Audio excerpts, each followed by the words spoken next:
Hey everybody, Josh Sigurdson of World Alternative Media here, and of course we're joined by author and economic analyst here at WAM, John Sneisen, and we love gold, we love Bitcoin, we love cryptocurrencies, we love physical assets, real sound money that we've seen throughout history work Real over and over again. unmanipulated things. Absolutely. The problem is there's a lot of manipulation, and we'll get into that in a second. And but the story today is that buy Bitcoin has overtaken buy gold on Google, and there's a big reason for that because people have been incredibly disappointed in gold and silver over the past couple of years, since 2012 when gold was peaking, and then of course the derivatives markets, the ETFs, took over. The amount of ETFs placed on something like gold has just skyrocketed. Yeah, it's 500 plus now. I think yeah. I saw a chart that it was 528 contracts to one physical metal sold. So that's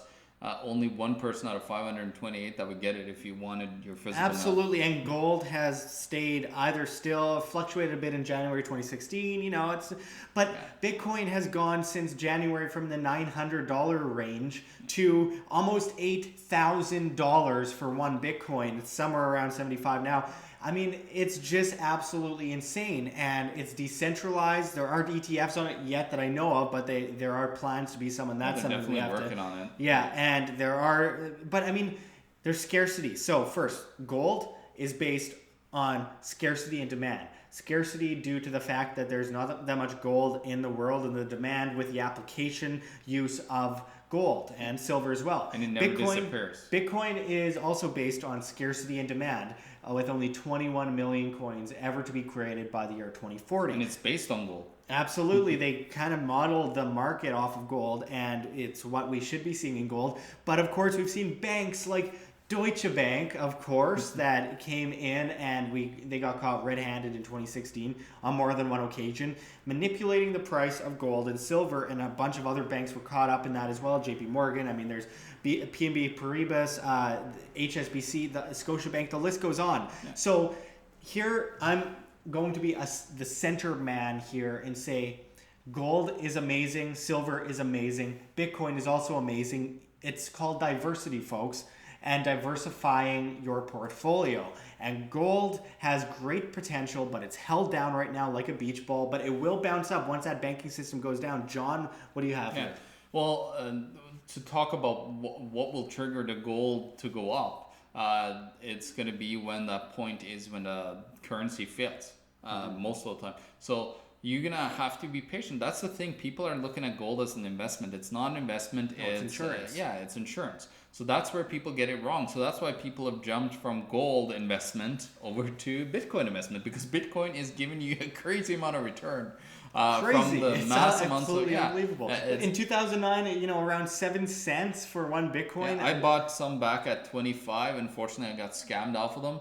But I've been buying pizza when it was around $120. I bought pizza. So think about how much pizza costs there. First of all, I will have to say that the big scams in Bitcoin have everything to do with the companies involved, the exchanges involved. Yeah, know what you're getting into, understand the market. Risks, and if you're going to buy gold, it's the same thing. Don't go and buy gold with some sketchy exchange. And people will often say to me, John, don't buy gold on eBay. Well, yeah. People will often say to me, John, well, where do you see Bitcoin being used in a store? It's not being used in a store, therefore it's not a real currency. Okay, where do you see gold being used in a store? Does that suddenly make gold not a real currency? No. It comes down to the history of gold is behind it. Bitcoin is a new revolution. Even people like Dr. Ron Paul, who we're having back on shortly in the next week as well, have gone into many times before. Ron Paul is now promoting Bitcoin on television, and there's a reason for this, because people are realizing that it's kind of like trying to get an old man in the 1990s to use the internet. He's going to be scratching his head and saying, what is this? Now, like every old person I see has a smartphone and they're on it all the time, on Facebook or playing bingo or on an app or something. People just have to start to understand it and bring it to the populace. Television took like several decades for people to get as well. So, I mean, but what was interesting, I had a meetup just recently, and it was the age group of people that came out. Usually there's young people coming up, but this one had mostly like 45 to 60 something plus. And what was interesting, one of the major things we talked about was cryptocurrencies. So it just tells you how the public is, waking up to this and seeing that, wow, this is something crazy. We want to make a lot of money. So it's going to be a lot of crazy things. There's going to be a lot of money lost, but there's also going to be a tremendous amount of money made, as you saw to begin with from the start. Now, look at Roger Ver with Bitcoin. Oh, He's wow. Yeah, exactly. The guys that bought it at cents on the dollar right then, now they're at 9. It's just insane. And with so many people getting into Bitcoin, there's a lot of libertarians, anarchists, anarcho-capitalists, voluntarists getting rich off of Bitcoin, which is going to change the whole structure of the world in the future. And that's a huge thing. And just the reason why we're going into gold and silver and Bitcoin is because throughout history, going back to 1024 AD in China, we've been dealing with fiat, IOU note, debt, garbage. And all fiat currencies eventually revert to their intrinsic value of zero. They always have, they always will. The paper money, actually it's more like currency, it's not real money, because money should have some kind of store of value and something to base it on. Fiat is just printed out of thin air, no cap on it, just print, centrally planned everything, quantitative easing, the fractional reserve banking.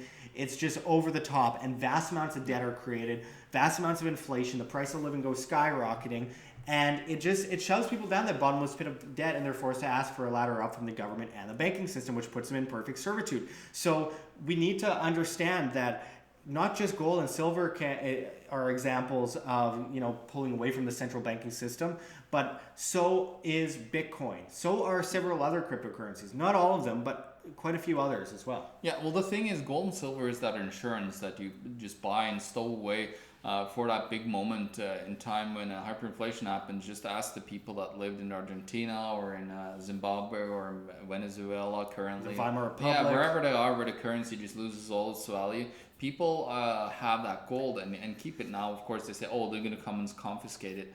And they can't confiscate Bitcoin, for example. Yeah. Well, they can confiscate any point of way for you to be able to get your Bitcoin as well. So there's ways to confiscate for a certain everything. period of time, but understand your private key. You can actually save that Bitcoin. Yeah, if you can.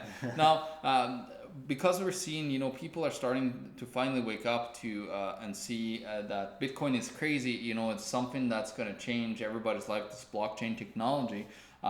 It's currently it was 4 times more searches for buy Bitcoin than buy gold, and you can see it cycles. Of course, suddenly Bitcoin is in the news, and then gold is in the news, so it spikes. But now, currently, as of November, before November it was October, Bitcoin just took off compared to the amount of people that have been looking at buying gold, and you couldn't see it's been going down slowly. And it was because people have stopped to lose the trust in gold. That's the thing. There's 2 big reasons for that. First is the fact that people are rushing out of the stock market. The markets are bubbling up. People are rushing out of fiat because they can see that the monetary system is about to plunge. Fundamentals are off the table due to the level of manipulation. So you can't put a date on it, but you know it's going to happen. So people are getting out. And then the second reason is because people have been fooled for so many years out of making so much money by these idiots in the mainstream media, these Keynesians that are going on television and saying, stay away from Bitcoin, it's a bubble.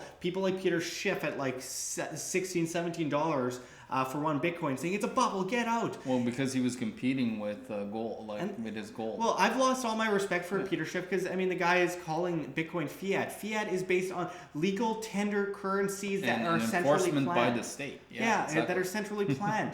They're not even similar. They're literally the opposite by fundamentals. And it's not based on debt and interest. So he's doing his viewers a huge disservice, and people are realizing that. Even Peter Schiff recently said that he's been giving a second thought to some of it. We are seeing this massive switch over where people are realizing, the average person, not just like crypto anarchists and stuff like that. No, but people that are just average, hardworking people, families. And I've seen this myself with people who've come up to me and asked me about it, even within my own family, that are realizing that, wow, the news has been saying that it's crazy or it's black money or whatever for so long, and now look at all the money that I could have made, and they're getting into it. So this renewal of hope and optimism in it is bringing the market way up, and on top of that, just to quickly mention the black money thing or the money laundering thing. Let me get into that actually, Well, because yeah, just 1 second. People are calling it terrorist money and calling it the money that people use for money laundering. Well, 99.9% of money that terrorists use is fiat. 99.9% of money that money launderers use, which I don't even have anything against money laundering, is, fiat money. It's the criminals and the terrorists in the first place that are creating the fiat currency. So maybe you should look a bit further at them instead of the people who just don't want to be extorted for everything they have. Yeah, and with $3.3 trillion in the money laundering market and the criminality, it used in US dollars, only 1 to 2% of that would ever get taken back, and that's with the huge tracking system that these so-called banks and everybody US dollar is used for a huge amount of corruption and criminality on such a scale that Bitcoin is just a minuscule little needle in a haystack compared to it. Kind of like funding ISIS and all those terrorist groups, Mujahideen, Al-Qaeda, Taliban. Yeah, of course. It's used to funding terrorism all over the world. It's used to so many illicit activities. But now, of course, they want to find some way to blame the new currency that are competing with their current system to take it down. Before we end this video, I just want to end up with what's going on with gold. They say that gold is selling off, and if you look at it the first place, you'll see like, oh yeah, it's selling off. There's less gold out there. But when you actually look at the numbers, the amount of physical metal getting bought versus exchange traded funds, which is the paper gold that we always warn about, never hold that paper fake gold that is 528 contracts to one. ETFs. That is selling out, but you see most of the physical metal is actually people are continuing to accumulate and have more and more of that. So you're seeing the loss of faith in the paper, which is great, and then you're seeing the physical is getting stronger and stronger every time. It might not be by huge amount, but it's continuing to accumulate and accumulate and accumulate. There's an influx stops. into gold, but you're not seeing it by the value because the value is so manipulated. Yeah, exactly. And like we said at the beginning, it's like pushing a beach ball into water. It's going to bounce up eventually. Gold and silver are heavily manipulated, but they are part of the future. They're the past, the present, and the future. Gold and silver are amazing. I love gold and silver, and in many ways I love them more than Bitcoin. In some ways I like Bitcoin more, but I mean, the fact is, in the long term, we need that diversification. We need the competing currency system. Competing currencies is so important, especially as we have this legal tender nonsense debt IOU garbage like fiat that is destroying the entire fabric of the monetary system, and people are forced into poverty because of it. Well, and what I've been looking at lately, I studied and started to read books on people that are planning to replace the current economic system with the blockchain Bitcoin type of currency for whole nations. Like they're going and talking out to nations. They had a lot of resistance because they're not able to manipulate this. When you transfer an asset into the system, you can't manipulate it as they are today with 100 contracts to one. It has to be 1-to-1. That's what Stephen Kendall was talking about. So you got the whole blockchain system. Now, me and Josh are voluntarists, so we say you can do whatever you want, and if you want a system like that, you can implement that for your nation state if you wanted a nation state. So it's private contract. Yeah, it's very, very exciting things that are happening, and we're gonna see so much more of Bitcoin and so much more gold in the near future because things are starting to happening. The whole old system and the whole old belief system is falling apart, and it's gonna come crashing down. And of course, that's where our good friend gold and silver and cryptocurrencies like Bitcoin is coming into the... Absolutely. And one more point before we end this is that when we're talking about cryptocurrencies, we're talking about that which is decentralized, not centrally planned cashless, which is the system that the Federal Reserve, the central bankers throughout the world at the IMF, etc., are panicking because they see the dollar is going to crash and they're trying to raise interest rates enough up to be able to drop them out enough to save the dollar, but it's going to go negative. People are swapping out of the US dollar as a world reserve currency, and the IMF wants to push forward their special drawing rights with cashless, centrally planned cashless, and we see that in China, India with the Adara system, Australia, Sweden, Canada, parts of the United States with M0. And just one more thing is that if your money's in the bank, it's not yours, it's the bank's. And if your money's always going through the banks through digital transactions, legal tender laws, your privacy is decimated, you don't have it in your hand, it's never yours, it's always in the banks, and you are essentially enslaved to the banking system. So stay out of centrally planned, cashless, centrally planned blockchain. Stick to decentralized cryptocurrency. That's my point. What they don't understand is that centralized blockchain system, a blockchain has a ledger that keeps all the records of all transactions. Yeah. So if you want to have a corrupt SDR system with this system, it's not really going to work. It's going to be fully open. People are going to be able to see whatever is going on in that system. So even if you wanted to control the peasants, we are going to control you with the future. So even, technology is a great thing. It, destroys this corruption and elitist beliefs around the world, and we are seeing this mass adoption of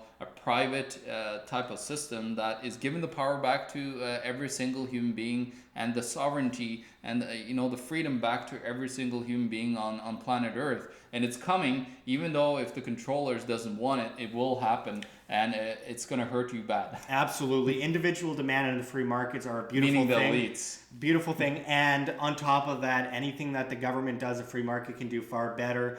We have to look to ourselves as individuals rather than a giant collective that coerces us and extorts us. And with that said, Bitcoin, gold, and silver should all be part of one big family, and we should be happy to take part in diversifying. We're between fighting all the of them. same thing. Yeah, absolutely. The gold people hate Bitcoin. The Bitcoin people hate gold. Why? We need diversification. We need competing currencies. The market will speak, folks. Yeah, again, individualists, let's get together and fight the collective, because we as individuals could still be together and fight them, because that's their strategy and that's why they're successful. So let's beat them. Absolutely. And thanks for watching, everyone. We will continue to go into this. Until next time, this is Josh Sigurdson and John Sneisen signing out from World Alternative Media.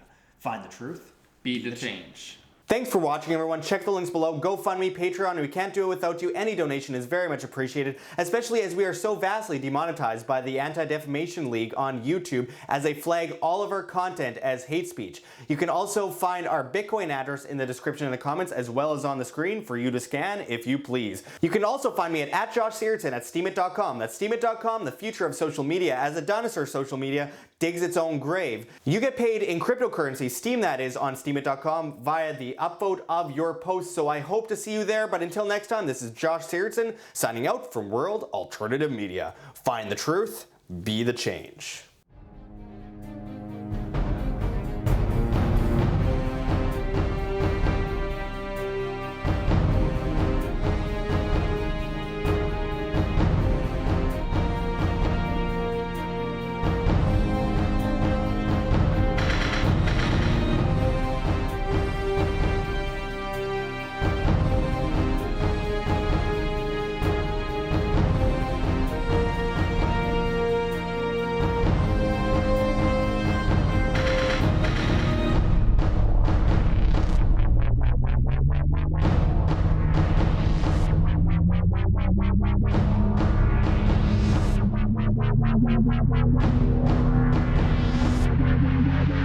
Bye.